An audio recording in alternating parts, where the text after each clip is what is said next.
तो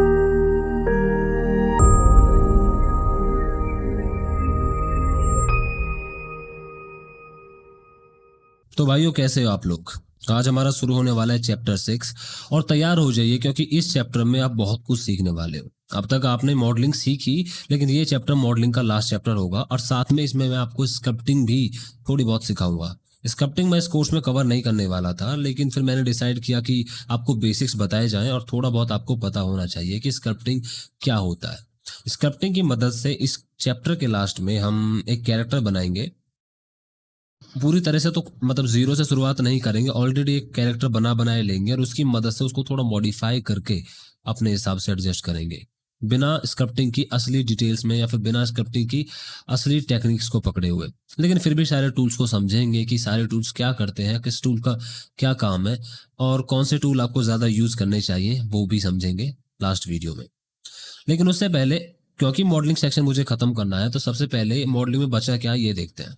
मॉडलिंग में एक तो हमारे पास बचे एडिट टूल्स। अगर मैं किसी भी ऑब्जेक्ट को सेलेक्ट करता हूँ और टैब दबाता हूँ तो एडिट मोड में आ जाता हूँ, जैसे कि आप लोगों को पता ही होगा अब तक।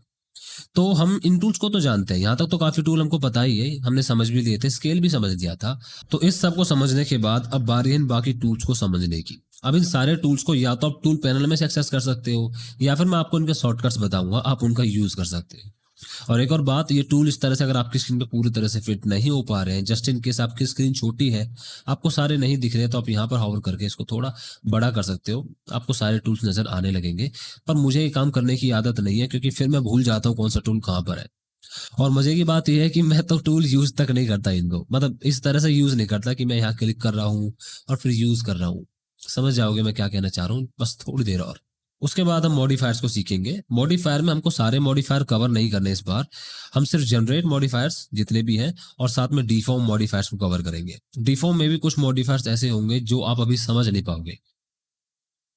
और यहाँ पर एक ज्योमेट्री नोड का मॉडिफायर है, इसके ऊपर पूरा एक स्पेशल कोर्स बनता है, तो इसके बारे में थोड़ा बहुत हम इस कोर्स के लास्ट में चैप्टर 10 में जाके समझेंगे। जब हमारा सब कुछ एनिमेशन वगैरह क्लियर हो जाएगा तो बाकी की चीजें जो बची, लाइक फिजिक्स के मॉडिफायर्स बचे हैं, इनके बिना तो मजा ही नहीं आता ब्लेंडर में, इनफैक्ट किसी भी 3D सॉफ्टवेयर में, सिमुलेशन वगैरह। और साथ में यही सिमुलेशन फिर इसके अंदर भी आ जाती है। मैं आपको बता रहा हूँ, ज्योमेट्री नोड के ऊपर एक पूरा कोर्स बनता है, तो इतना डिटेल में तो मैं नहीं जाने वाला हूँ। और अगर मुझे टाइम मिला तो हो सकता है कि मैं दूसरा कोर्स लॉन्च करूँ इसी चैनल पर और तब आपको ज्योमेट्री नोड अच्छे से डिटेल में समझाऊं। लेकिन फिलहाल के लिए ऐसे कोई प्लानिंग है नहीं, पहले इस कोर्स को खत्म कर लूं क्योंकि यही बहुत ज्यादा मुश्किल हो जा रहा है मेरे लिए।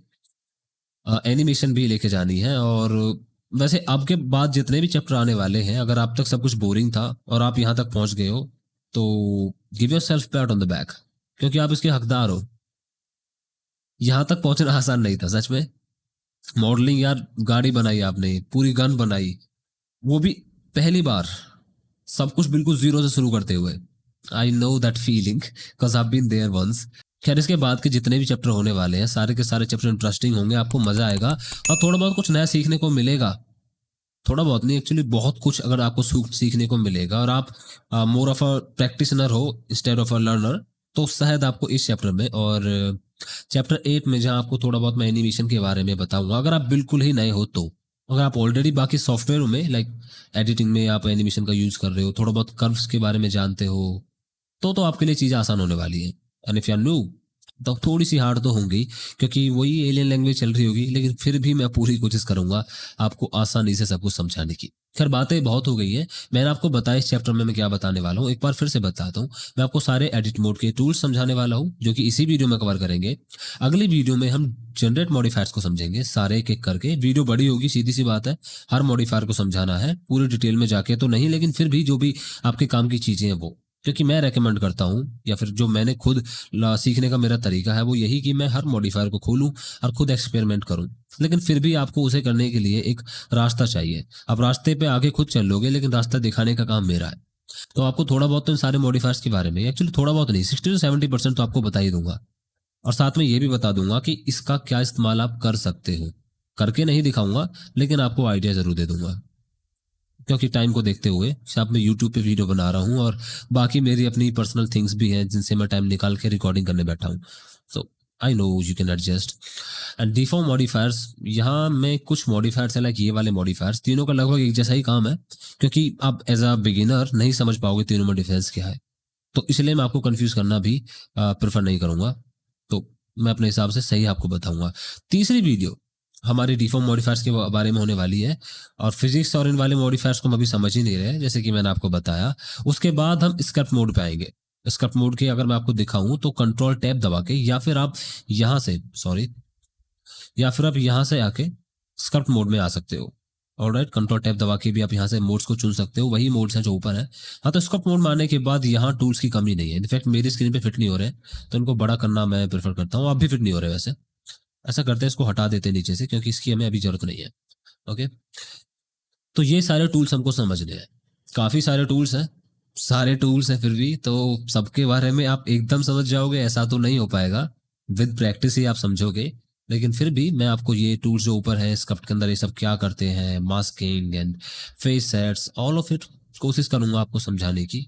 रीमैश एंड डायनोटोबो क्या होता है, सिमेट्री के बारे में आप जानते ही हो शायद। नहीं भी जानते हो तो आप रेटोपोलॉजी, जो कि मैं आपको वैसे कवर नहीं करने वाला हूँ इस कोर्स में कहीं भी, लेकिन थोड़ा बहुत आइडिया दूंगा, उसमें काफी रोल प्ले होता है इसका। बाकी आप मिरर मॉडिफायर के बारे में अच्छे से जानते हो, अब तक तो काफी इस्तेमाल किया उसका। एंड देन लास्ट की वीडियो, जहां मैं आपको स्क्रिप्टिंग में कुछ और चीजें बताऊंगा जो अब तक हमने यूज नहीं की होंगी उस वीडियो तक। तो जो भी चीजें बच जाएंगी जिनका यूज करते हैं स्क्रिप्टर्स, वो मैं आपको बताऊंगा। उसके बाद स्क्रिप्टिंग की जर्नी आपके लिए खुद पे खुद होने वाली है, जब तक आप कोई कोर्स और ना करो, या फिर मैं कोई और कोर्स लॉन्च ना करूं, क्योंकि स्क्रिप्टिंग एक काफी बड़ा टॉपिक है। जितना बड़ा ये कोर्स होने वाला है, मेरी उम्मीद से स्क्रिप्टिंग अकेला कोर्स उतना बड़ा होगा। यानी सिर्फ अकेले ये टैब जो मैंने खोला हुआ है स्क्रिप्ट मोड, ये टैब अकेला ही इतना बड़ा कोर्स बना सकता है। क्योंकि स्क्रिप्टिंग करने के लिए अगर आप कैरेक्टर स्क्रिप्ट करना चाहते हो, तो सिर्फ ये नहीं कि आपने कैरेक्टर मतलब स्क्रिप्ट करने बैठ के कैरेक्टर बन गया। आपको एनाटॉमी भी पता होनी चाहिए, आपको कौन सा टूल कौन सा कहाँ पर यूज होना चाहिए, किस तरह से यूज होता है, और क्यों उसका यूज करना है पर्टिकुलरली, ये भी पता होना चाहिए। खैर, बातें बहुत ज़्यादा हो गई हैं, और धीरे धीरे आगे बात करता रहूंगा। मैं बहुत दिन से बातें नहीं की है मैंने, पूरा 1 महीना हो गया है मुझे रिकॉर्ड किए हुए, मैं टाइम ही नहीं निकाल पा रहा था। और अब तक आप जो भी वीडियो देख रहे थे वो सब 1 महीने से पहले की रिकॉर्डिंग थी। एक्चुअली रिकॉर्डिंग तो बहुत पहले थी, एडिटिंग 1 महीने पहले की थी। क्योंकि रिकॉर्डिंग की बात करूं तो शायद 6-7 महीने हो गए उन वीडियोस को। लेकिन ये वीडियो बिल्कुल ताजी है। और साथ में वो जो कोर्स आया था बीच में, मिनी कोर्स, जिसमें मैं आपको स्टाइलाइज्ड हाउस बना के दिखा रहा था, वो भी अब से करीब 2 महीने पहले मैंने रिकॉर्ड किया था। तो ये 2 चैप्टर जो ये वाला 6 है, और इसके बाद के जितने भी चैप्टर होंगे सब बिल्कुल नए होने वाले हैं। So if you like my confidence the way I am talking, then please comment. तो एडिट मोड में आने के बाद पहले मैं उसको ठीक कर लेता हूँ वापस, जैसा मुझे पसंद है। सबसे पहला टूल आप इसके बारे में जानते, क्योंकि ये तो मैं आपको बता ही चुका हूँ, थोड़ा बहुत आपको बता दूं अगर आपने बहुत दिन से कुछ किया नहीं है। मूव में जाके आप जैसे ऑब्जेक्ट मोड में मूव करते हो, यहाँ से आप मूव कर सकते हो। और सिर्फ मूव आप अकेले पूरा मतलब पूरे क्यूब को ही नहीं, 1 2 3 दबा के, जैसे कि आपको पता है vertex mode, edge mode and face mode में आ सकते हो। आप अकेले फेस को चुन के भी मूव कर सकते हो। तो ये काफी कमाल की चीज एडिट मोड में इन फीचर्स में आ जाती है। सेम रोटेशन के लिए आप यूज करोगे, आप रोटेट करना चाहते हो, या फिर आप मतलब किसी भी पर्टिकुलर एक्सिस में रोटेट करना चाहते हो, या आप स्केल करना चाहते हो, तो सेम टूल्स एप्लीकेबल हैं। अब फिलहाल तो इस वाले एक्सिस में स्केल होगा नहीं, तो इसलिए यहाँ पर सिर्फ और सिर्फ थोड़ा सा टिल्ट हो रहा है। आप टिल्ट बोल सकते हो उस वर्ड का, हालांकि इसके लिए अलग टूल है और अलग नाम भी है, स्मीयर बोलते हैं इसको। तो फिलहाल टिल्ट हो रहा है, या स्मीयर ही बोले। लेकिन अगर आप इसको किसी पार्टिकुलर एक्सिस में करोगे तो ये स्केल होगा, क्योंकि सामने तो स्केल होने नहीं वाला है, प्लेन है भाई। लेकिन इस तरफ ही आराम से स्केल हो सकता है। या फिर आप नॉर्मली अपने कीज का इस्तेमाल कर सकते हो। जी से मूव होगा, एस से स्केल होगा, एक्स में, वाई में, या जेड में। ऑलराइट, और सेम अगला हमारा ये, जिसके अंदर सारे टूल्स एक साथ मिक्स हो जाते हैं, मूविंग, स्केलिंग एंड रोटेशन, सारे टूल्स मिक्स है। तो ये तो आपको पता ही है। एनोटेशन के बारे में आप जानते हो, जस्ट फॉर रेफरेंस के लिए आप इसका यूज कर सकते हो, और कई बार एनिमेशन में इसकी जरूरत पड़ती है। खैर, डी दबाकर भी आपका यूज कर सकते हो इसका। अगर मैं फिलहाल यहाँ आता हूँ और डी दबाता हूँ, तो डी दबा के मैं इसका यूज कर सकता हूँ। डी मुझको दबाए रखना है, मुझे इस टूल को सेलेक्ट करने की जरूरत नहीं है। मैं सिर्फ डी दबा के अपनी लाइन को, माउस को ड्रैग करता हुआ चला जाऊंगा और ये हो जाएगा। और डी ही दबाए रखूंगा, राइट क्लिक करके मैं इनको इरेज कर सकता हूँ। राइट क्लिक और डी दोनों दबाए रखने के साथ आप माउस कर्सर को जो मूव करोगे, तो आपका कर्सर बड़ा या छोटा हो सकता है। या फिर आप इस काम को यहां पर जाकर अपने कर्सर का साइज छोटा बड़ा कर सकते हो, जो कि मैं प्रेफर नहीं करता। मैं मोस्टली डी से ही काम करता हूँ। इस तरह से आप इनको इरेज कर सकते हो। ऑलराइट, आप अपने एनोटेट का कलर भी चेंज कर सकते हो एन पैनल में जाके। अगर मैं कोई एनोटेट बनाता हूँ और यहाँ एडिट में आता हूँ, सॉरी टूल में आता हूँ। और टूल में आने के बाद यहाँ ऑप्शंस में, या फिर मैं यहाँ पर आके इनका पर्टिकुलर किसी एक का कलर चेंज कर सकता हूँ। सॉरी, व्यू टू में आके, काफी दिन हो गए यार, भूल गया हूँ मैं, बाकी और सॉफ्टवेयर भी चलाने पड़ते हैं तो कंफ्यूजन हो जाता है थोड़ा बहुत। और उन सॉफ्टवेयर में भी 3D यूज होती है, लाइक वीडियो एडिटिंग आजकल मेरी ज्यादा चल रही है कुछ, तो उनमें मैं काफी यूज करता हूँ 3D का। मोस्टली मेरा फेवरेट सॉफ्टवेयर वैसे आफ्टर इफेक्ट में 3D होती है, और डाविंसी रिजॉल्व जो कि मेरा फेवरेट है, उसमें 3D का यूज करता हूँ। वहां पर शॉर्टकट्स पूरी तरह से अलग है, पैनल वगैरह सारी चीजें डिफरेंट है। आई होप कि आप रिलेट कर पा रहे होगे। खैर, यहाँ से आप इसका कलर आके चेंज कर सकते हो, कोई भी कलर बना सकते हो अपन एनोटेशन का, लाइक ग्रीन, मतलब वो सब आपकी मर्जी। या फिर आप यहाँ से इसको हटा सकते हो एनोटेशन को, मतलब आप इरेज करना नहीं चाहते हो एक साथ पूरी एनोटेशन गायब हो जाए, तो वो काम आप यहाँ से कर सकते हो। खैर, यही था एनोटेशन के बारे में, कुछ खास नहीं। या प्लेसमेंट के बारे में थोड़ा बहुत जिक्र कर लेते हैं। लाइक अगर आप व्यू पे प्लेसमेंट करना चाहते हो, तो जब मैं जैसे देख रहा हूँ वैसे खींचूंगा तो लाइन उसी तरह से हमारे व्यू के साथ साथ रहने वाली है। जहां जहां मेरा व्यू मूव होगा लाइन साथ में मूव होगी। या फिर कंट्रोल जेड दबाता हूं मैं, नहीं दबा सकता तो इसको इरेज कर लेते हैं। या फिर आप यहाँ से एनोटेशन चुना हुआ है, प्लेसमेंट में व्यू की जगह अगर मैं सरफेस चुनूं, तो अब ये सरफेस पे चलने वाला है। लाइक यहाँ पे चलाता हूँ तो मुझे लगता है सर की लाइन सीधी चली है, लेकिन जैसे मूव होकर देखता हूँ तो ये सरफेस पे चली है। ओके, तो उसको सरफेस पे आराम से मूव कर सकते हो। और 3D कर्सर जो कि हम यूज करते हैं वो 3D कर्सर के रिलेट में है, मतलब आपकी एनोटेशन वहीं की वहीं रहने वाली है। 3D के रिस्पेक्ट में आप आसानी से चारों तरफ मूव कर सकते हो। मतलब कुछ ऐसा है कि आप एक 2D ड्राइंग बना रहे हो और 2D ड्राइंग बना के उसके चारों तरफ घूम जा रहे हो। माउस से ड्राइंग कितनी अच्छी बनी है ना। हाँ, तो इसके चारों तरफ आप घूम सकते हो एज 3D की तरह। मजेदार चीज है वैसे। क्या, this was all about annotation. और कुछ मुझे इसके बारे में नहीं बताना आपको। हाँ, स्टेबलाइज स्ट्रोक एक ऑप्शन बच जाता है, इसकी बात करें तो यहाँ से आप स्ट्रोक को आराम से स्टेबल कर सकते हैं, जिससे आपकी ड्राइंग काफी आसानी से हो जाती है। यानी कि अगर हम मैं स्टेबलाइज ऑन करके वही अपना गुड्डा वापस से बनाऊं, जो मैंने अभी इमोजी बनाई थी या स्माइली बनाई थी, तो मैं अच्छे से बना पाऊंगा, क्योंकि अब मेरी स्ट्रोक स्टेबल है और मुझे इसे कंट्रोल करने में काफी आसानी हो रही है। जैसे कि आप देख पा रहे हो, मेरे लिए पिछली बार से ज्यादा अच्छी मैंने ड्राइंग कर ली है, वो भी सिर्फ माउस से। तो अगर आप टैबलेट लेके बैठोगे तो काफी अच्छी ड्राइंग कर सकते हो, अगर आपकी ड्राइंग अच्छी नहीं है तो भी। एनीवेज, बातें को ज्यादा कर रहा हूँ मैं। सो आगे चलते हैं। मेजरमेंट के बारे में आप जानते हो, इस टूल के बारे में आप अच्छे से जानते हो। आप इसकी मदद से कहीं भी कोई पर्टिकुलर 3D ऑब्जेक्ट को आराम से बना सकते हो। लाइक मैं इतना चौड़ा क्यूब चाहता हूँ, उसके बाद ये मुझसे पूछता है छोड़ते ही कि कितना ऊंचा चाहते हो आप, इनका हाइट क्या चाहते हो। जैसे हाइट में अपनी सेलेक्ट कर लेता हूँ तो क्लिक करने से मैं कंफर्म कर दूंगा, ये मेरा क्यूब बन के तैयार है, वो भी सिर्फ एडिट मोड में। ऑब्जेक्ट मोड अलग था, ये सबके सब एक ही है। ओके। और चाहे तो मैं और शेप भी यहाँ से चुन सकता हूँ। लाइक मैं इसके ऊपर कौन ऐड करना चाहता हूँ, तो मैं ऊपर गया, यहाँ से जाके मैंने कौन चुन लिया। लगभग इस तरह से। हाइट की बात करें तो हाइट इतनी, ये मेरा कौन बन गया। मान के चलो मैं एक स्फीयर लगाना चाहता हूँ, so let's do it. Sorry, sphere नहीं, सिलेंडर। तो मैंने सिलेंडर चुना और ये मैंने इसकी हाइट रख दी। इसी तरह से एक पाइप में इधर भी लगाना चाहता हूँ। बना क्या रहा हूँ वैसे मैं, पता नहीं, जो पल्ले पड़ रहा है बनाता जा रहा हूँ। इस टूल की मुझे कभी जरूरत पड़ती नहीं है, आज तक तो पड़ी नहीं है। हाँ, शायद आपने चैप्टर 3 में सीख थोड़ा बहुत देखा होगा इसके बारे में। वो तभी जब छोटी मोटी प्लानिंग करनी होती है तो ये काफी हैंडी होता है, क्योंकि अगर फाइनल रिजल्ट की बात करें तो फाइनल रिजल्ट में इसका कोई काम नहीं है, जस्ट फॉर रेफरेंस मैं इसका यूज करता हूँ। इसी तरह से आपके पास स्फीयर है, आप जिस शेप पे क्लिक करोगे वहीं आप स्फीयर बना लोगे। ओके, आप यहाँ बनाना चाहते हो तो यहाँ बन जाएगा स्फीयर। अब ये स्फीयर नहीं है, वैसे स्फीयर तो दूसरा है, वो तो आइको स्फीयर था। अब मान के चलो कि मैं इसके ऊपर स्फीयर बनाना चाहता हूँ, तो क्या बना पाऊंगा? Let's try. अजीब है, उसके ऊपर तो नहीं बना, लेकिन हाँ इसके ऊपर जरूर बन गया है, या फिर शायद टेढ़ा बन गया है, पता नहीं। खैर, ये था हमारा ये वाला टूल। वापस मैं अपने क्यूब मोड को सेलेक्ट कर लूंगा और नेक्स्ट टूल को देखते हैं। इनको सबको डिलीट किया, शिफ्ट ए दबा के एक नया क्यूब, एंड तो नया ऑप्शन मेरे पास आ जाता है एक्सट्रूड। अब एक्सट्रूड ऑप्शन के बारे में आप काफी अच्छे से जानते हो, मतलब ई दबा के आप अपने किसी भी फेस को, किसी भी एज को या वर्टेक्स को एक्सट्रूड कर सकते हो, राइट। तो वही एक्सट्रूड, कुछ खास नहीं है। मतलब बताता हूँ मैं आपको, अगर मैं किसी भी फेस को सेलेक्ट करता हूँ तो इसको मैं इस कर्सर की मदद से एक्सट्रूड कर सकता हूँ। जानते हो आप ऑलरेडी, एक्सट्रूड कर सकता हूँ। या फिर मैं यहाँ पर इस टूल के सेलेक्टेड होते हुए भी ई से अपना काम कर सकता हूँ। ई वाला काम ही ये वाला टूल कर रहा है, लेकिन इस टूल के अंदर और भी ऑप्शंस हैं, तो उनके बारे में देखते हैं। फिलहाल मैंने इसको बंद किया। और ये मेरे पास वापस से मेरा क्यूब है। मैंने दूसरा ऑप्शन इस पे होवर ड्रैग किया, ड्रैग करके इसको होवर रखा थोड़ी देर तक, जिससे मेरे पास बाकी ऑप्शंस आ गए। छोड़ना नहीं है, ध्यान रहे, क्योंकि नए अपडेट के अंदर जो अगर आपके पास 3.6 है तो राइट क्लिक करके जैसे मैं क्लिक करता हूँ स्क्रीन पर और जैसे अपने माउस को थोड़ा दूर ले जाता हूँ तो खुद पे खुद हट जाता है, जो कि काफी अच्छा अपडेट है। मतलब कई बार आपको राइट क्लिक करके यहाँ क्लिक करना पड़ता था ताकि वो हाइड हो, और जिसकी वजह से आपकी जो सेलेक्टेड चीजें हैं वो हट जाती थी, लेकिन अब ऐसा नहीं है। सेम वही काम यहाँ पर है, अगर आप माउस को ड्रैग कर क्लिक करके ड्रैग करे रखोगे और फिर इसको ड्रैग करते हुए दूसरे वाले ऑप्शन पे लेके जाओगे तो ही आप ऑप्शन को सेलेक्ट कर पाओगे।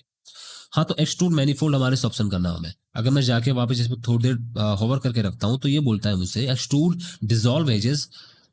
एक्सट्रूड तो करेगा ही, साथ में उन एजेस को डिसॉल्व कर देगा जिनके फेसेस फ्लैट हैं।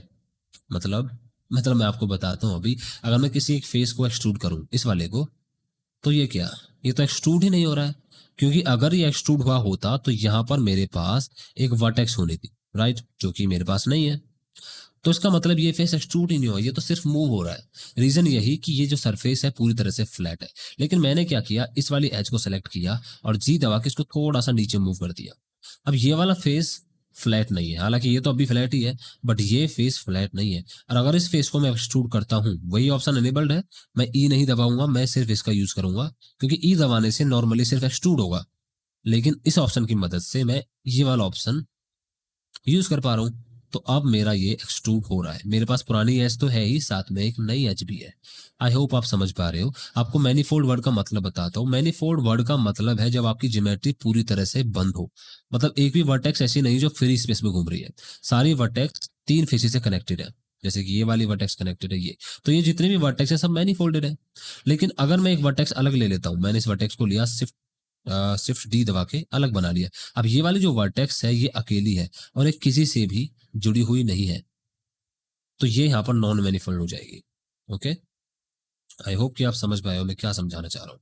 वापिस से मैं अपनी ओरिजिनल शेप पे आ जाता हूँ। अगला ऑप्शन आ जाता है मेरा एक्सट्रूड अलोंग नॉर्मल्स। अब ये ऑप्शन क्या है, जैसे कि आप जानते हो, अगर मैं एंड को बंद करता हूँ और यहाँ से जाके अपने नॉर्मल्स को ऑन करता हूँ, मैंने अपने फेस नॉर्मल्स को ऑन किया, तो ये मेरे फेसेस के नॉर्मल काफी छोटे हैं, इनका साइज थोड़ा बढ़ा देता हूँ। अब तो ये मेरे नॉर्मल्स हैं। नॉर्मल्स मतलब किसी भी फेस से परपेंडिकुलर लाइन को ही आप नॉर्मल बोलते हो। किसी भी पर्टिकुलर फेस से एक परपेंडिकुलर लाइन को नॉर्मल कहा जाता है। उसी तरह से किसी भी एक वर्टेक्स से, क्योंकि वर्टेक्स 3 फेसेस से जुड़ी होती है या फिर 3 एजेस से जुड़ी होती है, तो उसका जो नॉर्मल होगा, जो कि मेरे हिसाब से कुछ इस तरह से होगा, इस तरह से, ना कि उधर को, ना इधर को और ना ही इधर को, बिल्कुल इस तरह से इस एंगल में जा रहा होगा। वैसे उसका उस तरफ जा रहा होगा, इसका इस तरफ। आप चाहे तो ऑप्शन वहां से एनेबल करके देख सकते हो। फिलहाल जो मेन टॉपिक वो ये है कि हर फेस के पास अपनी एक नॉर्मल है, और आप किसी भी फेस को या किसी भी वर्टेक्स को या किसी भी एज को जब एक्सट्रूड करोगे इस ऑप्शन के होते हुए, तो वो फेस सिर्फ अपने नॉर्मल के अलोंग ही एक्सट्रूड होगा। समझाता हूं, मैंने इस वाले फेस को सेलेक्ट किया और अब एक्सट्रूड किया, तो ये वैसे एक्सट्रूड हो रहा है जैसे बाकी एक्सट्रूड हो रहे थे, लेकिन उसको थोड़ा सा मोड़ लेता हूं और अब मैं इसको एक्सट्रूड करूंगा। मुझे नहीं पता है किस तरफ एक्सट्रूड होने वाला है, लेकिन ये फिलहाल नॉर्मली सिर्फ और सिर्फ नॉर्मल में, क्योंकि इसका नॉर्मल इस तरफ था, इसका नॉर्मल फिर से इस तरफ, तो इसी तरफ एक्सट्रूड होगा। फिर से समझाता हूँ आपको। ये सिर्फ एक फेस था, मैंने 2 फेस सेलेक्ट किए। इस बार मैंने ये और ये वाला फेस सेलेक्ट किया और अब इनको एक्सट्रूड किया। अब क्योंकि इनको मैं एक्सट्रूड करूंगा तो इन दोनों का नॉर्मल अलग अलग है। इसका नॉर्मल इस तरफ है, इसका इस तरफ है, तो देखते हैं क्या होता है। वो अपने नॉर्मल में एक्सट्रूड हो रहा है और वो अपने नॉर्मल में एक्सट्रूड हो रहा है। लेकिन अगर मैं नॉर्मली इनको एक्सट्रूड करता हूं तो एक्सट्रूजन कुछ इस तरीके का होता है। आप समझ पा रहे हो मैं क्या समझा रहा हूँ? ऑलराइट, इस टूल की काफी जरूरत पड़ती है, बहुत ज्यादा जरूरत पड़ती है, और हमने इसका इस्तेमाल किया भी था, अगर आपको याद हो तो। लेकिन इस तरह से नहीं जिस तरह से आप यहाँ पे यूज कर रहे हो। मैं आपको एक और तरीका बताऊंगा जिससे हम इसका इस्तेमाल करते थे। खैर, अगला ऑप्शन आ जाता है मेरा एक्सट्रूड इंडिविजुअल। अब ये भी काफी कमाल का है। मतलब जो आप इनको एक्सट्रूड कर रहे हैं तो दोनों एक साथ एक्सट्रूड हो रहे हैं, लेकिन मैं चाहता हूं कि ये फेस अपनी पर्टिकुलर डायरेक्शन में इस तरफ एक्सट्रूड हो और ये फेस इस तरफ एक्सट्रूड हो। ओके, दोनों अलग अलग एक्सट्रूड होने चाहिए पूरी तरह से, मतलब इंडिविजुअल एक्सट्रूड होने चाहिए। मतलब नाम ही बता रहा है यार, अगर आप होवर करके रखते हो तो क्या बोलता है ये, extrude each individual face separately along local normals. एक बात ध्यान देने वाली बात यहाँ पर यह है कि सिर्फ फेस के बारे में जिक्र हो रहा है, क्योंकि अगर इंडिविजुअली बात चल रही है तो सिर्फ फेस की बात होगी। वर्टेक्स की बात कैसे कर सकते हो आप, और ना ही आप एज की बात कर सकते हो, क्योंकि एज के पास अपनी डायरेक्शन नहीं है। और ये जो इंडिविजुअल फीचर है ये सिर्फ नॉर्मल का इस्तेमाल करता है, एज के पास एक प्रॉपर नॉर्मल नहीं होता। तो यहाँ पर आप सिर्फ फेस को ही एक्सट्रूड कर सकते हो। तो मैंने दोनों फेसेस को सेलेक्ट किया और जैसे ही मैं एक्सट्रूड को वापस अपना होवर करके क्लिक करके ड्रैग करता हूं, तो दोनों फेसेस इंडिविजुअली अपने अपने नॉर्मल के अलोंग एक्सट्रूड हो रहे हैं। या फिर मैं वापस से अपने क्यूब को चुनता हूं, उसको मैंने डिलीट किया, एक नया क्यूब खोला और एडिट मोड में गया। मेरा ऑप्शन ऑलरेडी चुना हुआ है पहले से ही, सारे फेसेस को मैंने सेलेक्ट किया और मैंने एक्सट्रूड किया। सारे फेसेस आपस में पूरी तरह से अलग अलग एक्सट्रूड हो रहे हैं। अब ये एक्सट्रूजन वाला फीचर ज्योमेट्री नोड में बहुत ज्यादा यूज होता है। जब आप एक्सट्रूड करते हो तो सीधा यही एक्सट्रूड होता है, आप उस तरह से एक्सट्रूड नहीं कर सकते हो। ज्योमेट्री नोड आप थोड़ा बहुत आइडिया दे देता हूं मैं। बेसिकली आप बिना मॉडलिंग किए या फिर बिना इन शॉर्टकट्स का टूल का इस्तेमाल किए हुए कुछ पर्टिकुलर कोड होगा, उस कोड की मदद से सारी चीजों को बनाने वाले हो। और वो कोड आपकी इस तरह से मदद करेगा कि आपको 2-4 बटन दबाते ही अगर आपने कोई घर बनाया तो दूसरा घर बन जाएगा। आपको दूसरा घर अलग से बनाने की जरूरत नहीं है। थोड़ी बहुत सेटिंग चेंज करोगे तो घर के अंदर सेटिंग चेंज हो जाएंगी और वो घर दूसरे घर से काफी अलग दिखेगा। ये होती है कोड बेस्ड मॉडलिंग, आप कह सकते हो। यार वो इसी बाद में है, बस थोड़ा सा आइडिया दे रहा था मैं आपको। नेक्स्ट फीचर हमारा आ जाता है एक्सट्रूजन टू कर्सर। काफी कमाल की चीज है, बताता हूँ आपको इसके बारे में। फिलहाल मैं एडिट मोड में गया और मैंने इसको यहाँ पर रख दिया और मैं नॉर्मल्स डिसेबल कर देता हूँ क्योंकि नॉर्मल की अब जरूरत नहीं है। हाँ, तो ये मेरा कर्सर है और मैं इस कर्सर के अलोंग ही एक्सट्रूजन कर सकता हूँ, लेकिन मैंने सारे फेस सेलेक्ट किए हुए हैं तो फिलहाल कोई ऑप्शन यहाँ पर आ नहीं रहा है। तो मैंने सिर्फ इस वाले फेस को, एक मिनट, कर्सर क्या होता है पहले आप ये समझो। ये तो 3D कर्सर है और जो मेरा ये माउस ऊपर चारों तरफ चल रहा है ये एक कर्सर है। यानी कि अगर आप किसी पर्टिकुलर फेस को चुनते हो, मैंने ये वाला फेस चुना, वापस इस ऑप्शन पे गया, तो जहां भी मैं क्लिक करूंगा वहां ये खुद पे खुद एक्सट्रूड हो जाएगा। जहां भी आप क्लिक करोगे खुद पे खुद फेस एक्सट्रूड होते हुए चले जाएंगे। यहाँ थोड़ी अजीब होगी ज्योमेट्री क्योंकि आपस में ओवरलैप हो रही थी। तो ये है हमारा ये वाला टूल, जो कि ज्यादा डिफिकल्ट नहीं है आई गेस। खैर ये सारी चीजें तो आप टूल की मदद से इस्तेमाल कर रहे हो, लेकिन अगर यही सारी चीजें मुझे आपको सिर्फ शॉर्टकट से इस्तेमाल करनी बतानी हो तो सिर्फ एक ही शॉर्टकट है जो सारे कामों को करता है और उस शॉर्टकट का नाम है ऑल्ट ई। अगर आप किसी भी फेस को चुनते हो, एक मिनट मैं इस ऑप्शन को यहाँ से पहले हटाता हूँ, परेशान कर रहा है। अगर आप किसी भी फेस को चुनते हो, ये 3 दबा के मैंने कोई फेस चुना और इस फेस को चुनने के बाद फिलहाल यहाँ पर नॉर्मल बटन छपा हुआ है क्योंकि नॉर्मली आप नॉर्मल के अलोंग ही एक्सट्रूड करोगे, लेकिन एक्स वाई जेड है तो आप सिर्फ पर्टिकुलर एक्स में या वाई में एक्सट्रूड कर सकते हो।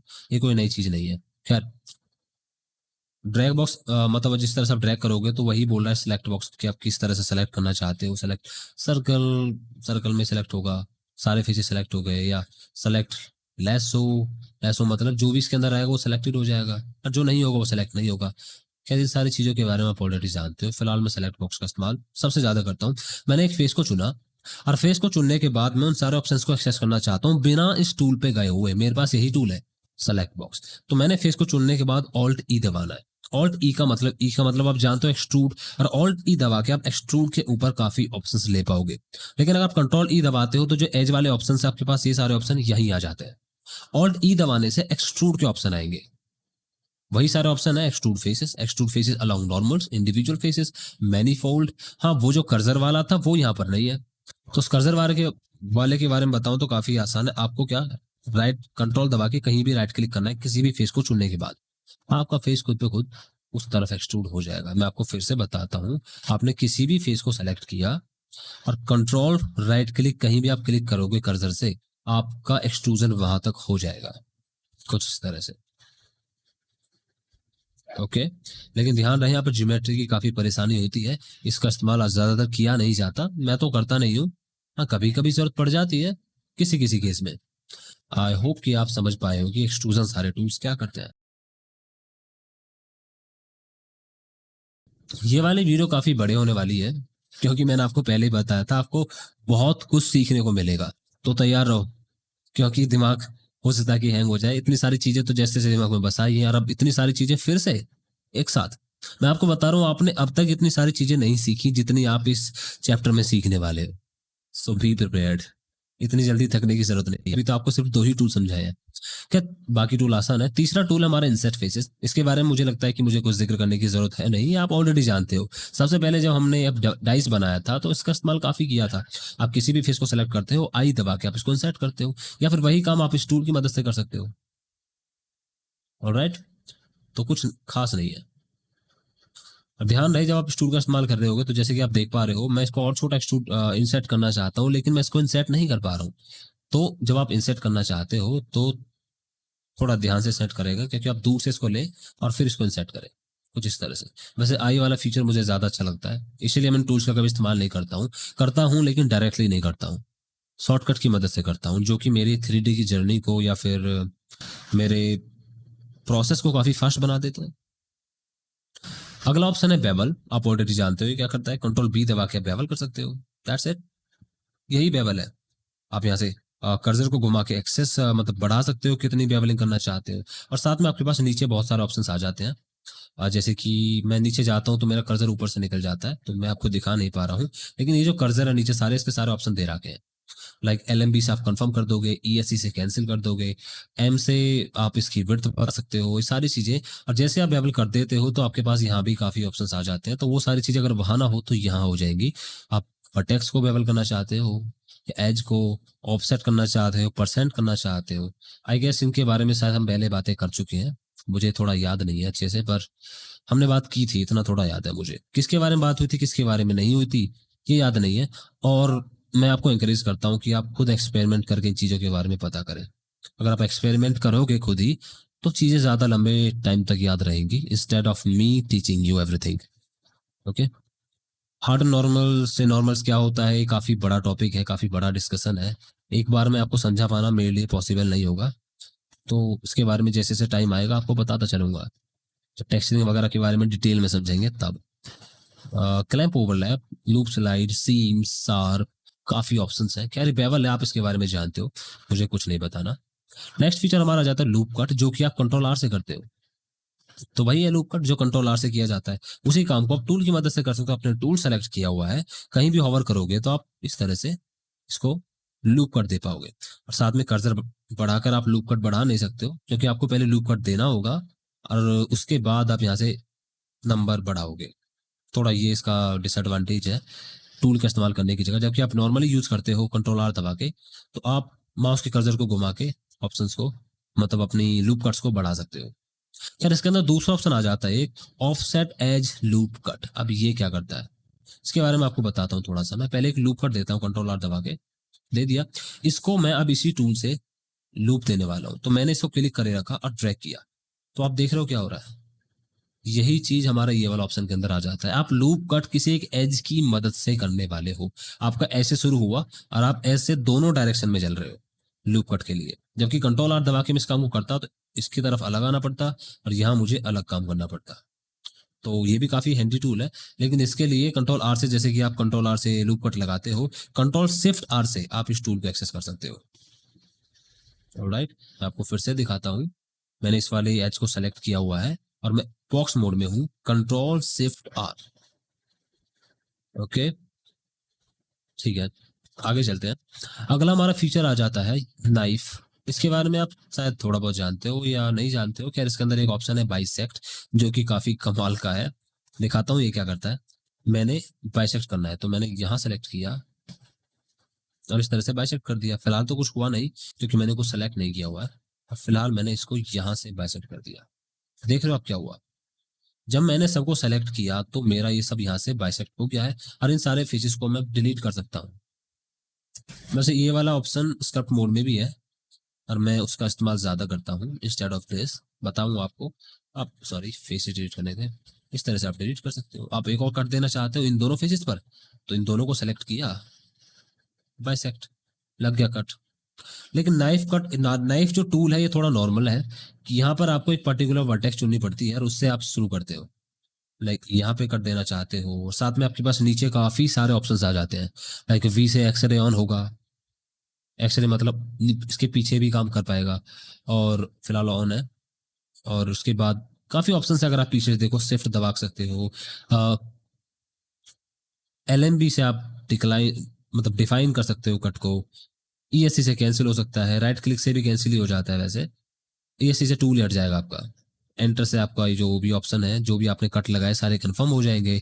और कंट्रोल से नीचे देख रहा हो ऑप्शन, कंट्रोल से आप स्नैपिंग को इग्नोर कर सकते हो। काफी सारे ऑप्शंस हैं, अगेन फिर खुद एक्सपेरिमेंट करो और खुद इनको समझो, मैं इतना आपको नहीं समझा पाऊंगा। नेक्स्ट टूल मेरा आ जाता है, इन सबको मैं हटाता हूँ क्योंकि ये कुछ ज्यादा हो गया है। देख रहे हैं आप कैंसिल नहीं कर पा रहा हूँ मैं, तो ESC से कैंसिल होता है। आप अपने बॉक्स को सेलेक्ट करोगे, इसको डिलीट किया, मैंने एक दूसरा क्यूब ले लिया, वापस एडिट मोड में आया। नेक्स्ट फीचर मेरा आ जाता है पॉली बिल्ड। अब ये टूल जैसे कि आप देख पा रहे हो अनडॉक्यूमेंटेड है। अगर आप ब्लेंडर की वेबसाइट पे जाके डॉक्यूमेंटेशन देखोगे तो वहां इस टूल के बारे में कोई जिक्र नहीं है, क्योंकि ये टूल ब्लेंडर का खुद का नहीं है। मतलब ब्लेंडर सॉफ्टवेयर के अंदर है तो ब्लेंडर का ही है, लेकिन ब्लेंडर में इस टूल पहले था नहीं। बहुत पहले की बात करें तो हम जब 2 पॉइंट कुछ वर्जन चल रहा था तो जब था नहीं ये, क्योंकि ये ऑप्शन रिटोपोलॉजी में यूज होता है। और रिटोपोलॉजी आप स्क्रिप्टिंग के बाद ही करते हो, या फिर आप किसी एक चीज को फिर से तरीके से डिफाइन करना चाहते हो एक प्रॉपर लूप की मदद से या ज्योमेट्री की मदद से, तब आप इसका इस्तेमाल करते हो। थोड़ा बहुत आपको इसके बारे में बता देता हूँ, लेकिन मुझे खुद खास भी इसके बारे में नहीं पता। मैंने इस वाली एज को चुना हुआ है और मैं कुछ कर नहीं पा रहा हूँ फिलहाल यहाँ पर, लेकिन इसकी मदद से मैं इनको मूव कर पा रहा हूँ, ये बात पक्की है। इस तरह से मूव हो रहा है, कोई भी ऑप्शन नजर नहीं आ रहा है मुझे यहाँ पर, एक ही काम कर रहा है बार बार ये, क्योंकि ये टूल मेरे समझ ही नहीं आया आज तक। मैं हूँ ब्लेंडर यूजर और ये टूल आया है माया से। सीधी सी बात है, हर कोई रिलेशन नहीं बनता हमारे बीच, पर कुछ तो काम है इस टूल का। अगर मैं शायद को चुनूं, ई दबाऊं, अब शायद कुछ कर पाऊं मैं। देख पा रहे हो आप, शिफ्ट दबा के जैसे मैंने शिफ्ट दबाया तो कुछ ऑप्शन आया यहाँ पर। अब ये चीज यहाँ पर कमाल की है, मैंने इसको चुन लिया, गायब हो गई। आपने उसको काट दिया पूरी तरह से। शिफ्ट दबा के आप उसको काट सकते हो, और यहाँ से अगर आप शिफ्ट नहीं दबाओगे अब, क्योंकि अब आपकी ज्योमेट्री नॉन मैनिफोल्ड है, तो आप इस पूरी को इस तरह से खींच सकते हो। खींच के यहाँ ज्वाइन कर दो, या फिर आप इसको पूरे फेस को डिलीट करना चाहते हो, इस फेस को सेलेक्ट किया, क्लिक कर दिया, कंट्रोल दबा के आप इस तरह से कर सकते हो। अभी काफी टूल तो अच्छा है वैसे, अब मैं इस्तेमाल नहीं करता हूँ उसका, पर मजेदार टूल है वैसे।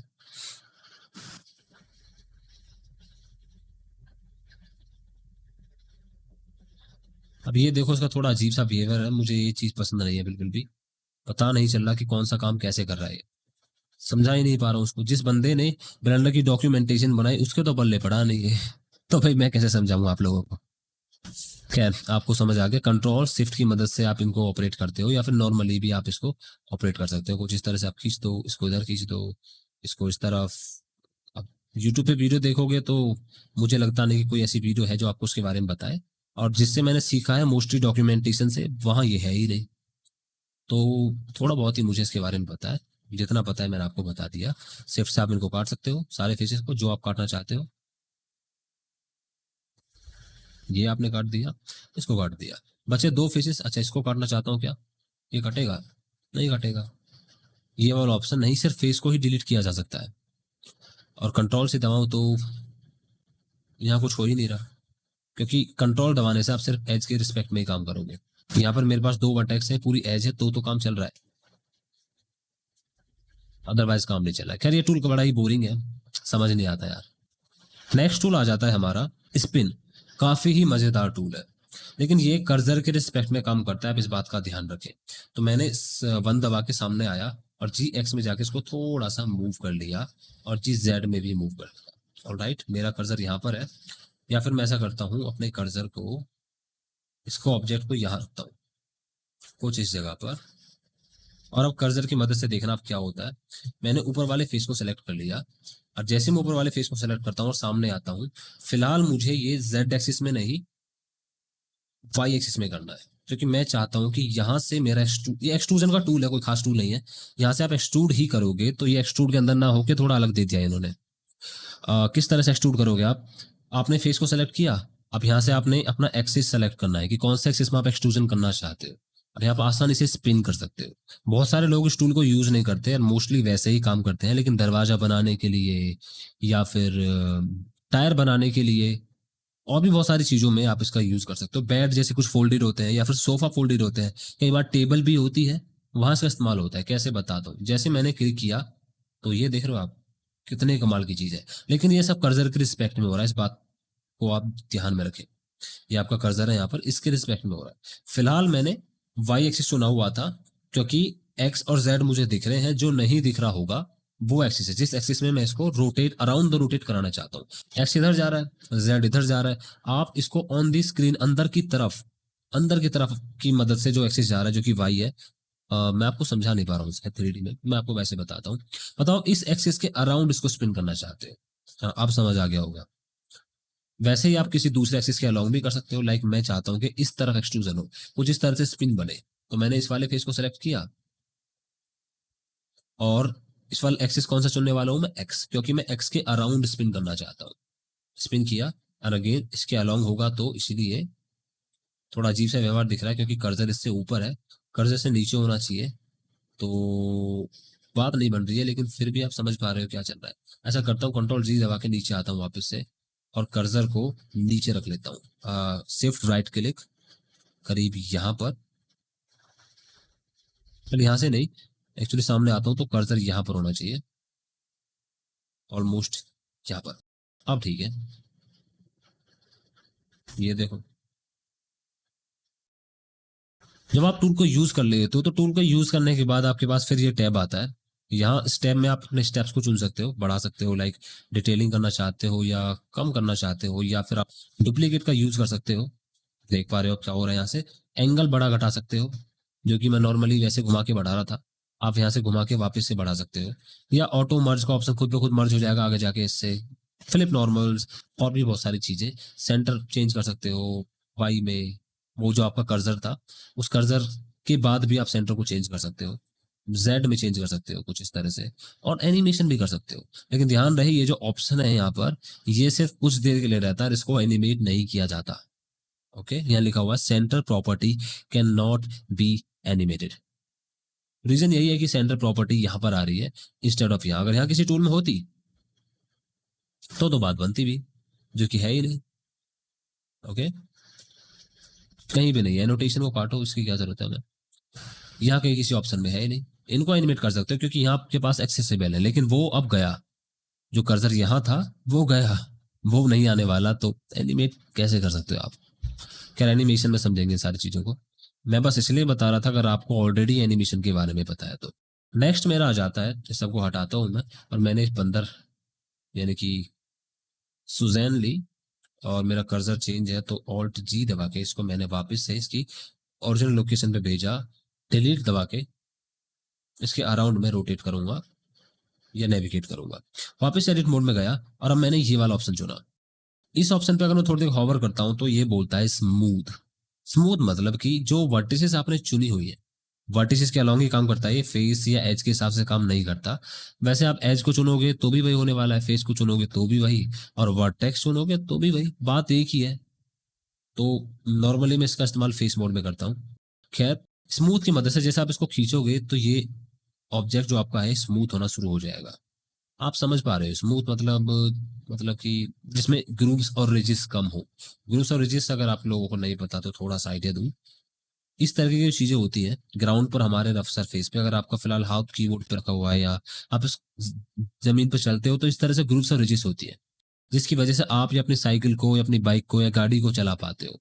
अब जो टायर होता है उसके अंदर भी इस तरह से रिजिस होती है रबड़ की, वो मतलब रबड़ वाले केस में तो नहीं, लेकिन हमारे पैरों में स्किन इस तरह से होती है, वो इन जगह फंसती है और इनकी मदद से आप उससे चिपक पाते हो और आगे मूव कर पाते हो। मतलब ये इसमें फंस जाती है जिसकी वजह से आप फिसलते नहीं हो। उसी तरफ आप बर्फ की बात करें, अगर बर्फ पे आपको चलना पड़े तो बर्फ होती है कुछ इस तरीके की, थोड़ी बहुत ऊंची नीचे होती है, लेकिन वहां पर आपके ये जो रिजेस है ये जकड़ नहीं बना पाते।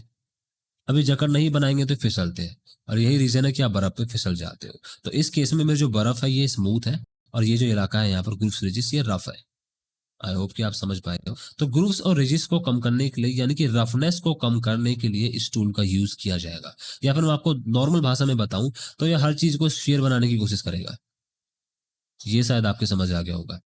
नेक्स्ट इसी के अंदर दूसरा टूल है रैंडमाइज। यहाँ आप फेसेस को या वर्टेक्स को उल्टा सीधा मूव कर सकते हो ताकि ज्यादा परफेक्ट चीजें ना दिखें, क्योंकि एक बात है, imperfections of nature are the perfections of nature. काफी गहरी बात है वैसे ये, नेचर की इम्परफेक्शंस ही नेचर की परफेक्शन है। यहाँ से आप इसको थोड़ा रेंडमाइज कर सकते हो, कुछ ज्यादा हो गया, थोड़ा बहुत बस हल्का बहुत, शिफ्ट दबा के आप इसको थोड़ा सा स्मूथली मूव कर सकते हो। ये मैंने इसको रेंडमाइज कर दिया। अब आंखें नीचे थोड़ी टेढ़ी मेढ़ी हो गई है, कोई भी वर्टेक्स कहीं भी मूव हो गई है। इसका यूज हमने अपने घर बनाते वक्त यूज किया था टाइल्स के लिए, अगर आपने मेरे साथ मिलके वो घर बनाया था तो। लेकिन वो ऑप्शन हमने ट्रांसफॉर्म के अंदर ऊपर से यूज किया था, शायद मैथ में जाके ट्रांसफॉर्म में जाके और यहाँ से रेंडमाइज का यूज किया था। वही चीज है, कोई अलग चीज नहीं है। जो हमने जब इस्तेमाल की थी वही है। अगर बात करूं मैं इस टूल की, तो इस टूल को आप शॉर्टकट से बुला सकते हो शिफ्ट 9 दबा के, या फिर इसको बुला सकते हो आप शिफ्ट 0 दबा के। मैं इनको टूल से ही प्रेफर करता हूँ instead of learning these shortcuts. Okay, after that we have S slide. S slide क्या करता है यहाँ समझ नहीं आएगा। मैं वापस से अपने क्यूब में आया, एडिट मोड में जाके कंट्रोल आर से मैंने एक कट यहाँ लगाया, एक कट यहाँ लगाया और एक कट इधर लगाया। वैसे मैं एक काम और कर सकता था, 3 कट लगा सकता था, है ना। खैर, अगला टूल है एज स्लाइड। जैसा कि नाम बोलता है edge slide, slide and edge loop along a mesh. वही काम करेगा, कुछ खास नहीं करने वाला है। आपने किसी भी एक एज को चुना पूरे को, आप इसको अलोंग द मैश मूव कर सकते हो। यही काम आप जी की मदद से करते थे जब आप 2 बार जी दबाओगे, याद है ना। 2 बार जी दबाने से आप इसको along the mash he move कर रहे हो। तो वही शॉर्टकट है, बस उसका एक टूल यहाँ पर दिया हुआ है। इस टूल को यहाँ से खोलने की जरूरत नहीं है, आप जी दबा के यूज कर सकते हो। अच्छा, अगला है वर्टेक्स स्लाइड। ये भी जैसा नाम बताता है वैसे ही करता है। आपने वर्टेक्स को सेलेक्ट किया और अगेन जी दबा के कर लो, या फिर इसकी मदद से स्लाइड कर लो। मैं दोनों ही केस में जी प्रेफर करता हूँ instead of using this tool by pressing T दबाया, फिर इसको सेलेक्ट किया और फिर होवर दबा के इसको दबाया। काफी टाइम वेस्ट होता है। हाँ, कहने को तो 3-4 सेकंड ही है, पर ये 3-4 सेकंड लॉन्ग रन में काफी ज्यादा टाइम यूज करती है आपका। उसके बाद अगला ऑप्शन है मेरा श्रिंक और फ्लैटन। ये भी वैसे काम कर रहा है जैसे स्मूथ करता है। अगर आपको याद हो तो हम ऑल्ट एस का इस्तेमाल कर रहे थे। ऑल्ट एस से आप ऑब्जेक्ट को श्रिंक कर सकते हो या फ्लैटन कर सकते हो। और इसका इस्तेमाल हमने शायद किया था जब हम बैरल बना रहे थे घर वाले केस में, या शायद नहीं किया, मुझे याद नहीं है एक्चुअली, 2 महीने हो गए इस बात को। खैर, मैं आपको बताता हूँ ये क्या कर रहा है। ये आपके किसी भी पर्टिकुलर एज को या वर्टेक्स को श्रिंक कर देता है। ये बात शायद यहाँ पर समझ नहीं आ रही होगी, तो मैं इसको डिलीट करता हूँ। और मैंने एक सिलेंडर लिया और सिलेंडर लेके मैं इस सिलेंडर को पतला करना चाहता हूँ। आप समझना मैं क्या कहना चाह रहा हूँ। मैं चाहता हूँ कि सिलेंडर पतला हो जाए लेकिन इसकी लंबाई ना बढ़े। 2 तरीके मेरे पास। मैं एस दबा के शिफ्ट जेड दबाऊंगा तो वही काम होगा जो मैं करना चाहता हूँ, या फिर मैं एडिट मोड में जाके श्रिंक और फ्लैटन जो कि ऑल्ट एस से आता है, तो मैं ऑल्ट एस यूज करूंगा तो भी वही काम हो रहा है। लेकिन फिलहाल मैंने ऊपर वाले फेसेस चुने हुए हैं, तो इनको मैं हटा दूंगा ऊपर से सिलेक्शन में से। तो ये क्यों नहीं हट रहा, हट गया। ओके, तो मैंने एज मोड सेलेक्ट की हुई है, शायद इसी वजह से मैं उनको हटा नहीं पा रहा था। खैर, इधर भी हट गया और तो कुछ नहीं। ऑल्ट एस, वही काम हो रहा है आपका जो वहां हो रहा था। तो ऑल्ट एस मतलब श्रिंक या फ्लैटन, नाम से ही पता चल रहा है, तो कुछ खास बताने की जरूरत है नहीं। पुश और पुल वही काम करेगा। पुल मतलब बाहर की तरफ खींचेगा, पुश मतलब अंदर की तरफ जाएगा। ये थोड़ा अलग है उससे। वो तो चीजों को सिर्फ पतला कर रहा था, ये एक्चुअली स्केलिंग कर रहा है, काइंड ऑफ। कहीं कहीं डिफरेंट है, वो आप एक्सपेरिमेंट करके पता करो कि आपका गोल आज का। और अगला ऑप्शन है मेरा सीयर। सीयर के अंदर दूसरा ऑप्शन है टू स्फीयर। सीयर के बारे में मैंने आपको भी बताया था ना, सीयर बोला था या स्मीयर बोला था, शायद मैंने स्मीयर बोल दिया आपसे। एक्चुअली सीयर होता है, स्मीयर चीज अलग है। सीयर स्मीयर भी वैसे कुछ रिलेटेबल वर्ड है, पर वोकेबुलरी थोड़ा बहुत आगे पीछे घूम जाती है कई बार, क्योंकि मैं टीचर भी हूँ और इंग्लिश पढ़ाता हूँ बच्चों को, और मैथ्स भी। तो स्मीयर वगैरह मैंने शायद कहीं पढ़ाया होगा। खैर, मैं किसी भी फेस को चुनता हूँ, मैंने ये वाला फेस चुना और मैं इस फेस को, मैं नहीं चाहता कि शेप की स्केलिंग में कोई चेंज हो, या फिर जब मैं इसको रोटेट करूं, तो जैसे कि आपको दिखाता हूं मैं अभी, जब मैंने इसको रोटेट किया तो ये देख रहे हो आप, इसकी पूरी की शेप ऐसे ना रहकर ऐसे हो गई है। और ये चीज मैं नहीं चाहता। मैं चाहता हूं कि मेरा फेस जो ऊपर वाला था वो थोड़ा टिल्ट तो हो, लेकिन वो इस तरह से शेप को ज्यादा चेंज ना करे। ज्यादा क्या मतलब, चेंज ही ना करे। तो वहां मेरा ये सीयर, मैं फिर से स्मीयर बोलने वाला था, ये काम आता है। मैं बताता हूँ आपको कैसे। आपने डी दबा के इसको रेज किया, कंट्रोल जी, आपने फिर से ऊपर वाले फेस को सेलेक्ट किया, और सेलेक्ट करने के बाद आपको ये ऑप्शंस दिख रहे हैं। ये इस तरफ स्मीयर करेगा और वैसे ही ये इस तरफ करेगा। ये तो जेड एक्सिस के लिए है, वैसे ये हमारा एक्स के लिए है और ये वाई के लिए है। कौन सा का कौन सा एक्सिस कौन सा मूव करता है, ये बात आपको समझने की जरूरत नहीं है, सीधा सीधा समझ आ जाता है। देखिए, जैसे कि इसको यूज करता हूं मैं, तो क्या हो रहा है, इस तरफ खिंचाव बढ़ रहा है। और वैसे ही अगर मैं इसका यूज करता हूँ तो ऊपर नीचे खिंचाव बढ़ रहा है। सेम यही काम ऊपर नीचे कहीं और है नहीं ऑप्शन, उस पर भी है, तो वो भी ये काम कर रहा है, लेकिन वो कर रहा है एक्स के अलाउंग, वो कर रहा है एक्स के अलाउंग, ये कर रहा है वाई के अलाउंग। और ये करेगा जेड के लॉन्ग, जो कि मुझे लगता नहीं कि इस केस में कुछ करेगा, क्योंकि जेड फेस के लिए है ही नहीं, फेस तो बिल्कुल फ्लैट है। हाँ थोड़ा बहुत टिल्टेड होता तो बात बन सकती थी, लेकिन फिलहाल ऊपर वाला कोई ऑप्शन नहीं है। हाँ तो जो काम मैं पहले करना चाह रहा था कि मेरी ये चीज कुछ इस तरह से मुड़ जाए जबकि शेप बिल्कुल भी चेंज ना हो, तो मुझे कौन सा टूल यूज करना होगा? मुझे यूज करना होगा जो अलोंग दी एक्स इसको रोटेट कर सके, राइट। और अलोंग दी एक्स कौन रोटेट करेगा? एक्स के अलोंग कौन सा करने वाला है? ये करेगा।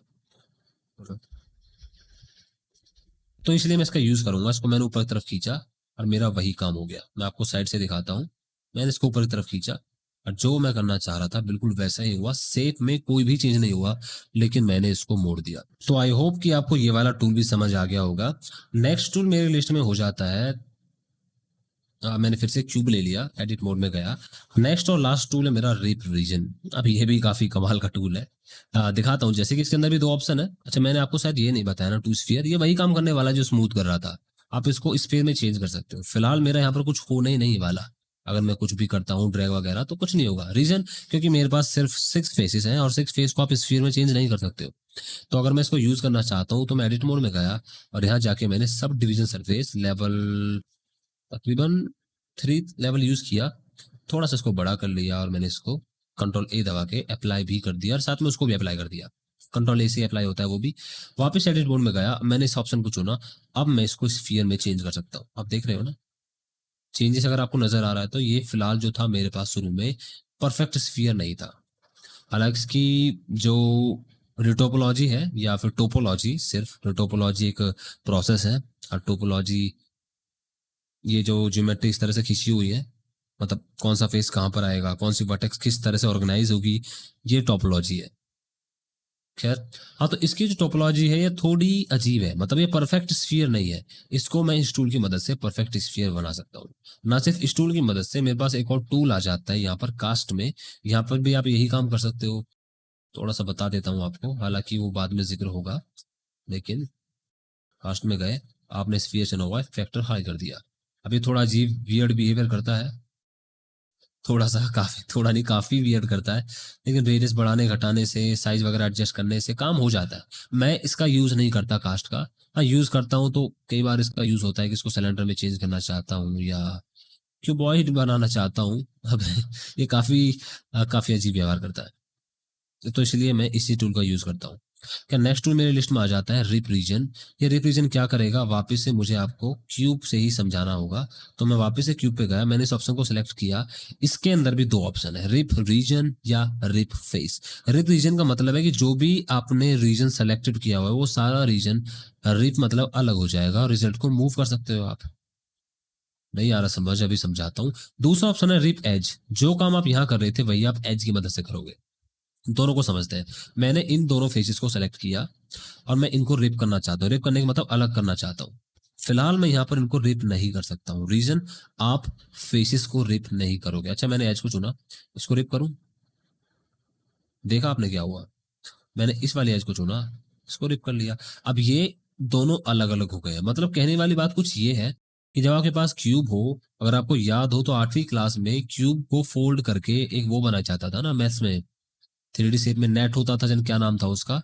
वही काम आप यहाँ पे कर सकते हो। आपने इसको लिया और इसको खोल के ऊपर कर दिया, इसको पकड़ा और इसको, एक मिनट सॉरी, ये यहाँ भी काम नहीं कर रहा है क्योंकि ऑलरेडी रिप हो चुका है, इसलिए काम नहीं कर रहा है। वैसे मैं एज वाले मोड का ऑप्शन का यूज नहीं करता हूँ, शायद ये एज है। हाँ मतलब रिप रीजन है, मैं सिर्फ वर्टेक्स सेलेक्ट करके काम करता हूँ उससे। खैर आपने इसको चुना और इसको भी रिप करके ऊपर कर दिया। ओके, आपने इसको लिया, इसको भी रिप कर दिया, एक मिनट, इसको लिया, इसको भी रिप कर दिया। अब ये दोनों आपस में अलग हो गई है उससे। और वैसे ही आपने इसको लेके इसको भी रिप कर दिया। सेम टू सेम यहाँ से आपने इसको रिप कर दिया एंड यहाँ से इसको रिप कर दिया। मतलब सारे फीचर्स को आपने एक तरीके से अलग कर लिया। यही काम आप वर्टेक्स से भी कर सकते हो। आपने वर्टेक्स को सेलेक्ट किया और इसको रिप कर दिया पूरी तरह से अलग। इस सारी चीज को मैं आपको फिर से बताता हूँ, इसका यूज ना करते हुए, सिर्फ एक शॉर्टकट का यूज करते हुए। हाँ तो आपको कोई भी फेस अलग करना है, आपने क्या करा, एक वर्टेक्स को सेलेक्ट किया और मैं चाहता हूं कि ये वर्टेक्स इस पूरे, मतलब एक तरीके से ये फेस उस फेस से अलग हो जाए। तो मैंने दोनों को सेलेक्ट किया और वी दबा के पीछे की तरफ खींच दिया। मैंने कहा वी। वी से आप दोनों काम कर सकते हो, रीजन वाला भी और एज वाला भी। ओके, मैं इसको वापस से यहाँ जाता हूँ, फिर से देखते हैं एक बार और। मैंने इस वाले फेस को अलग करना है इस बार, तो इसको सेलेक्ट किया एंड वी, ये भी खोल दिया। वैसे ही मैं इसको खोलना चाहता हूँ, मैंने इसको सेलेक्ट किया और इसको भी खोल दिया।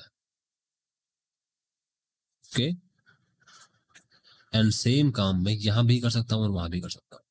खैर मुझे इसको सेलेक्ट करना है, इसको सीधा करना है और इन दोनों फेसेस को सेलेक्ट करके रोटेट करना है। सॉरी, इनके मीडियन के अलॉन्ग रोटेट हो रहा है शायद, लेकिन मैं चाहता हूँ लास्ट सेलेक्टेड एक्टिव एलिमेंट। तो मैंने इसको चुना, इसको चुना और इसको, अब सही है। तो इस तरह से मैं इसको यहाँ खोलना चाहता हूँ। थोड़ा अजीब है, पर मैं आपको दिखाना चाह रहा हूँ कि जो आपने 8वीं क्लास में नेट पढ़ा था वो कुछ इसी तरीके का था ना, अगर आपको याद हो तो। क्यूबॉइड का और क्यूब दोनों का यही नेट होता था। ऑलराइट, तो वही चीज आप यहाँ पे कर पा रहे हो। खैर इसकी ये नेट बनाने के लिए जरूरत नहीं पड़ेगी, इसकी जरूरत अलग पड़ती है कई बार, और आप खुद ही समझोगे जब, अगर हमारा तो कम है नहीं मॉडलिंग का, अब हम तो ऑलरेडी इस कोर्स के अंदर सारी मॉडलिंग कवर कर चुके हैं, लेकिन आपकी मॉडलिंग की जर्नी में ये चीज काफी काम आएगी। और एक और चीज, अगर मैं आपको बताऊं कि कुछ चीजें ऐसी होती हैं जो हम आसानी से मॉडल नहीं कर पाते हैं, तो वहां हमको कुछ ट्रिक्स की जरूरत पड़ती है, कुछ एक्सपीरियंस की जरूरत पड़ती है। वो वाली चीज मैं आपको इस चैप्टर के लास्ट में दूंगा, लेकिन अगले हफ्ते। और अगले हफ्ते अकेली वही वीडियो आने वाली है बस, तो कोई और वीडियो नहीं आएगी। चैप्टर 7 अभी नहीं आ रहा है, क्योंकि चैप्टर 7 में रिगिंग होगी, जो कि थोड़ा हार्ड टॉपिक है। मैं चाहता हूं कि आप 2 हफ्ते दो, 2 हफ्ते में अच्छे से इन सारे टॉपिक्स को जो मैं आपको समझाने वाला हूं आज के चैप्टर में, इनको अच्छे से प्रैक्टिस करो। इस हफ्ते आप जो भी चैप्टर कर रहे हो, अगले हफ्ते भी उसी चैप्टर को प्रैक्टिस करो। उसके अगले हफ्ते हम आपकी मॉडलिंग की जर्नी को एंड करके रिगिंग की जर्नी बढ़ाएंगे। ओके, रिगिंग मतलब आप कंट्रोल्स दोगे, आइडिया नहीं है आपको क्या है वैसे रिगिंग, तो वो सब आप यहाँ कवर कर ही लोगे। क्या, रिगिंग एनिमेशन का एक बहुत ही क्रूशियल पार्ट है, बिना रिगिंग के एनिमेशन पॉसिबल नहीं है। पॉसिबल है भी, लेकिन उस तरीके की पॉसिबल नहीं है जिस तरीके की आप यहाँ सीखने आते हो। और तो ये हमारे सारे एडिट मोड के टूल्स थे जो कि हमने सारे समझ लिए। अब एडिट मोड के टूल में कोई ऐसा टूल बचा नहीं है जो कि आपको आता ना हो। आपको सारे एडिट मोड के टूल्स आते हैं, आप जानते हो कौन सा टूल क्या करता है। बात करें ऊपर वाले टूल्स की, तो ये भी आपको ऑलरेडी पता ही है, नहीं पता तो धीरे धीरे आप यूज करना सीख जाओगे। अगेन मैं तो प्रेफर करता हूँ कि आप एक्सपेरिमेंट करो, क्योंकि मॉडलिंग की जर्नी का लास्ट चल रहा है, मैं कुछ मॉडल नहीं करने वाला हूँ अब।